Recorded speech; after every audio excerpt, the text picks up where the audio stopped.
What's going on, everyone? Welcome back to Inside Man United. My name is Rowan Brennan, and we've got a few things we need to cover this week. We've got an update on Mason Greenwood's situation, when he's going to be returning, some of the public opinion based on that return. But we've also got the Spurs game to look forward to on the weekend. How are United going to line up? Which players played themselves out of the team after the Wolves' lucky escape debacle, if that's what you'd like to call it, and who's played themselves into the team. Did Sancho and Eriksen do enough to replace Garnacho and Mount? Who knows? Either way, let's get into it.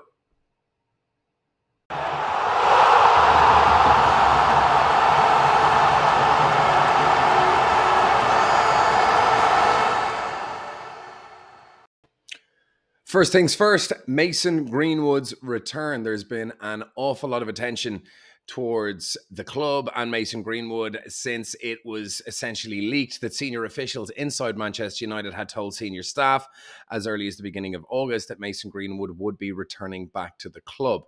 As such, The Athletic did release a quite a damning article on their opinion on Mason Greenwood's return, calling it sickening, and that his return to the club would not be welcome by a huge swath of United fans and football fans in general. There seems to be a very public divide on this. United were informed that this article was coming out, so they wanted to get ahead of it and asked The Athletic to stall its release so they could at least get some information out before they broke the news that Greenwood would be returning. United did come out and say nothing had been finalised and that the internal investigation was still going on, but they did kind of intimate that the way they're leaning and the decision that is forthcoming did look quite obvious when they said that the public had only been made aware of partial amounts of evidence, and that there was a duty of care towards a player that had been at the club since they were 7 years old. So it already looked like they were kind of cushioning what seems to be quite a clear indication that he will be returning. Since yesterday, this morning, it's also broke that United will make an official statement on Tuesday of next week regarding Mason Greenwood's potential return, and we'll learn more after the weekend and after the game with Spurs. It's a very divisive topic. It has split fans almost completely down the middle. If you look at fan channels and forums and message boards, comment sections, which I obviously do a lot,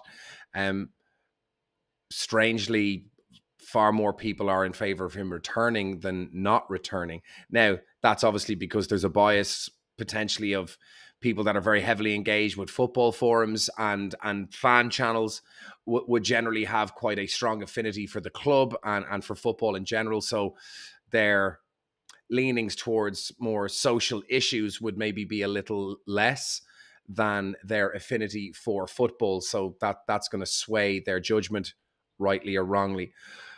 What I would say is that the wedge that has been put between fans with regards this topic is really unfortunate because, I mean, it's in the name Manchester United. We're supposed to be a fan base that is united in all things. And for the most part, United fans are usually pretty consistent in their feelings towards players, tactics, results, the way the club is run. There's rarely a polarizing situation or subject matter that would pull fans apart so deeply as this. What I would ask people with regards to this situation is, regardless of which side of the line you're on, the vitriol and venom being spat in both directions is really ugly to see, and it's very unfortunate, and it's kind of causing a bit of a civil war amongst United fans, which is awful. And no matter what side of the line you're on, it's important to try and accept what the other side is trying to say and not be so defensive about your own position. And that goes for both sides. If someone says, I never want to see him play for the club again, that's a very understandable position to take. And I think anyone that holds that position is not just entitled to, like we're all entitled to our opinions, but it's a completely correct decision to take. There's nothing wrong with that decision. It's you can't pillory someone for taking that stance. It's very understandable, and for the most part, it's correct. There's going to be other fans that say he was found not guilty. I want him back at the club. He's with the girl now. They're having a child. I just want to see the kid get his career back on track. There's a lot of United fans. This isn't just like some new import like Benjamin Mendy in City, and then within 6 months he gets a knee injury and then he's out with a rape case for 3 years, which he was ultimately found innocent with.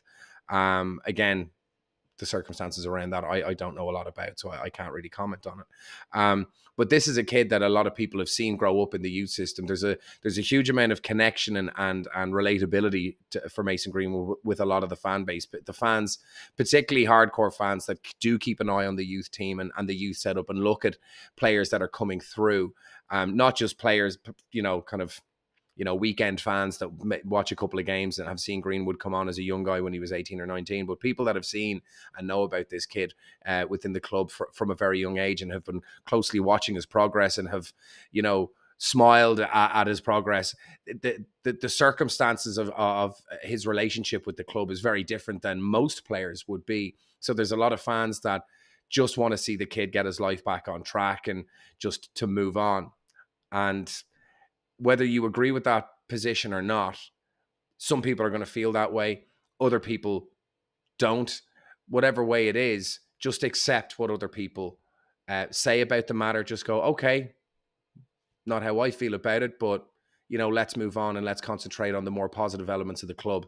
And there has been a lot more positivity around the club since Erik ten Hag's arrival. There's a lot to be happy with regards Erik ten Hag and how the club is being run. You can see the strides that are being made both in recruitment, in tactics, the mood around the camp, the type of players that we're bringing in, the progress that we've made on the pitch, how we've got ourselves securely into the top four, at least last season. What happens this season remains to be seen. Winning some silverware. We should have won a Europa League. Basically, that Barca game was the final and we absolutely fluffed it. But there's a lot of things to be positive about around the club, and it would be a disservice to Erik ten Hag and the players that are actively playing for the club to just focus on Mason Greenwood and on what the Glazers want to do. It's naive of people to be surprised that Mason Greenwood is returning to the club, and I don't mean that in a critical sense. I mean that to be surprised that a football club is bringing back a £100 million asset, which is what Mason Greenwood is hardly surprising. You're talking about the Glazers, owners who don't really care about right and wrong, and their approach to business, I believe, is ethically questionable, even though legal. Very similar to Greenwood's position. He's been let off legally. He's an innocent man, but that doesn't necessarily mean that he's innocent in the eyes of the public. In the same way, the Glazers were able to buy over the club through a means which is now illegal. So at the time it was allowed, but was it ethically correct? Absolutely not. It was appalling how they were able to get their hands on the club. But these are owners that care about the bottom line. There's three options that the Glazers have available to them. One, because Mason Greenwood is technically innocent, he has a right to play for United and is under contract. If they were to get rid of him from the club from a PR perspective, because they don't want to be associated with him anymore, Mason Greenwood could sue, or they would have to pay up the remainder of his contract. He's got 2 years left on his contract. I don't know what he's on. It might be 100 grand a week, something like that. But you're looking at the guts of anywhere between 5 and 10 million as a payoff for an asset that's worth 100 million. Option two, sell him. Now, if you're selling him, does that mean the buying club is morally bankrupt? What does that mean? Is the kid unable to work again? I mean, is he not? I mean, what's he supposed to do? Become a beggar and float through space until he decays? I mean, be banished and forgotten about forever. I mean, the guy needs to work, especially now that he's with this girl and he has a kid and he has a right to be able to support them and earn a living. So it's a very funny topic. I mean, if United have to take the moral high ground and not hire him, does that mean no club should hire him? What is the impact on that? Is it just United that have to take a moral stance? Is it then okay for another club to hire him? I mean, it's a kind of a sticky one to look at. So trying to sell him would be difficult. Number one, who could afford him? Number two, would anyone want to be taking on that PR headache? So option one's letting him go for free and paying him off. That's not going to happen with any sort of football owners with £100 million asset. Option two, is he going to get a loan and be sent abroad? Probably not. Is anyone going to be able to buy him? Probably not. Not for the price United would want. And is anyone going to take on that PR headache? Certainly not in a league that is, tier 1 or tier 2. Maybe somewhere else. And then option three is that they bring him back into the fold and try and get value out of a £100 million asset on the pitch, which is, it looks like that's the option they're going to take, which is, it would seem, the least popular option among a lot of people, but a lot of people are going to welcome him back. A very delicate situation. More news is going to come out on it on Tuesday next week. No doubt there's going to be fans upset regardless of the decision. If you're in favour of him returning, if he's let go by the club, you think they failed in a duty of care to a young lad that's been there since he was a young lad. If he's kept, United are,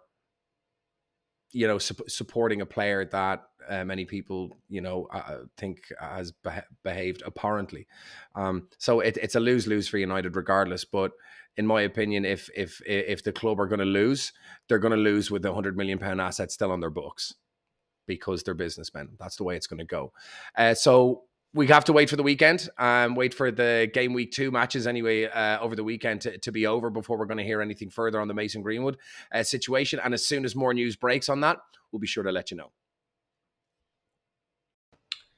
So we're going to wrap this video up now. We'll just keep the Mason Greenwood topic as a separate episode. If you would like to see the United Spurs preview, I'm going to have another video out in a couple of hours. So we'll just be going through what my predicted lineup is going to be for that Spurs game, how we think Ange Postecoglou is going to play, what we can look forward to on that weekend. So stay tuned. If you like the channel and you'd like to support, please hit that subscribe button, hit that like button. All that support means a huge amount to me and this channel. So I'd really appreciate it if you could do that, and hit that bell icon beside the subscribe button if you'd like to get updates on when new videos are coming out. I'm trying to get videos out every day and maybe even twice a day, depending on what the schedule is and how news is coming out and how news is being broken. So thanks for watching, and see you on the next one.